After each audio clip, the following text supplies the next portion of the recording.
Hello students, welcome back to your economic class.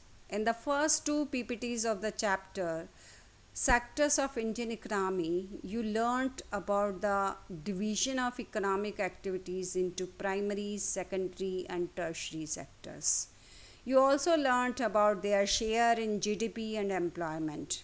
Now you will learn about some more topics of the same chapter like how to generate more employment and division of sectors based on employment conditions and ownership. How to generate more employment? Beta, in India, considerable unemployment is found, particularly in its agricultural sector. Here we can see the problems of underemployment, disguised unemployment, seasonal unemployment, and also complete unemployment, where people do not get job at all. What measures should be adopted to reduce unemployment and to create more employment for the people? Let's learn about the employment generation measures with the example of a farmer who owns 2 hectares of unirrigated land, and all the 5 members of his family are working on it. Now let's see what can be done to create more employment opportunity in this case. Government or a bank can provide loans to the farmer to construct a well.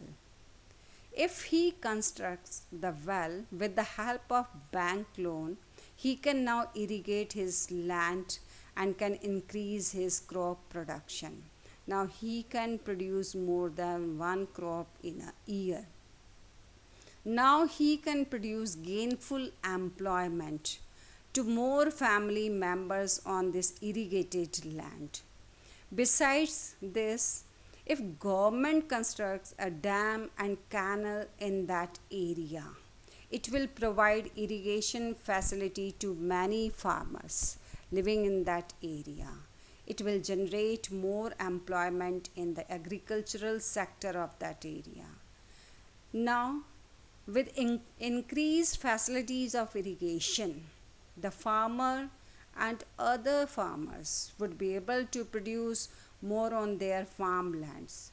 This will increase the agricultural production in the country. Farmers would like to sell their surplus production in the agricultural markets, or we say mandi, or they would like to store it in the warehouses. For this, they need transportation and storage facilities.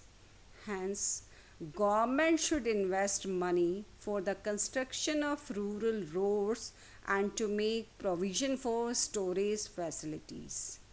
All these activities will also generate employment in the economy.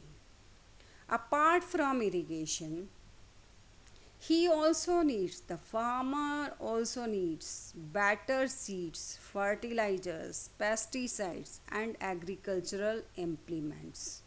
To increase his production, he normally borrows money from village moneylender at a very high rate of interest to purchase inputs of his requirement. If a rural bank provides credit to the farmer at reasonable interest rate, he can easily purchase the required inputs. It helps him in increasing agricultural production. So beta, you are knowing, for the generation of more employment, government should put some efforts, okay, and many other provisions we can see for the development of employment in the country. Let's learn now. Beta, employment opportunities can also be generated by establishing food processing and agro based industries. And there is a wide scope for creating more jobs in our education and health sectors also. If more schools and health centers will be set up, then we will require more teachers, doctors, nurses, and other staff. This may provide job to lakhs of people. Is it clear? And on the other side, we can say tourism has a big potential to create more job opportunities in the country. It is estimated that if properly developed tourism sector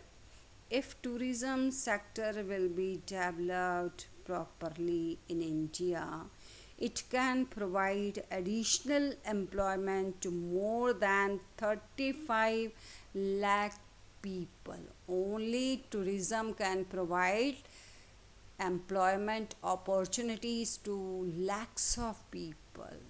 Okay, beta? Beta, the problem of unemployment can't be tackled through long term measures only. Hence, direct intervention through some short term special programs becomes necessary. In view of this, the government has launched several special employment generation programs from time to time. In this regard, government has adopted a very important measure. It has enacted National Rural Employment Guarantee Act 2005, NREGA. Now it is known as MGNREGA, Mahatma Gandhi National Rural Employment Guarantee Act 2005.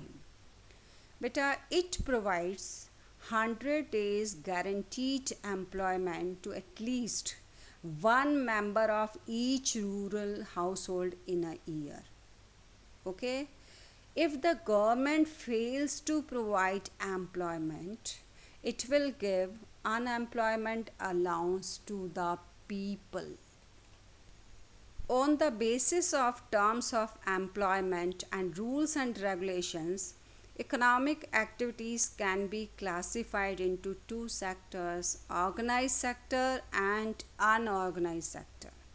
Let's learn about organized sector.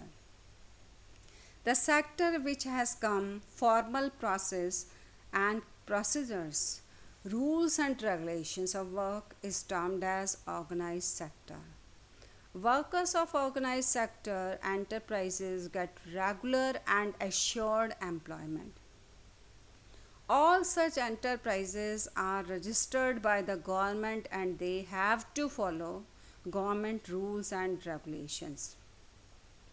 Organized sector workers have fixed hours of work, and if they have to work more than, they are paid overtime. Okay, they are paid overtime for extra work. They enjoy paid casual leaves. They enjoy paid casual leaves, medical leaves, provident fund, gratuity, medical traveling, and many other allowances. They are covered under social security measures. After retirement, they get pension.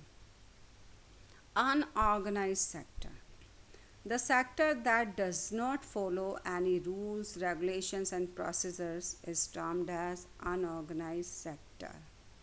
Unorganized sector workers do not get regular and secured employment.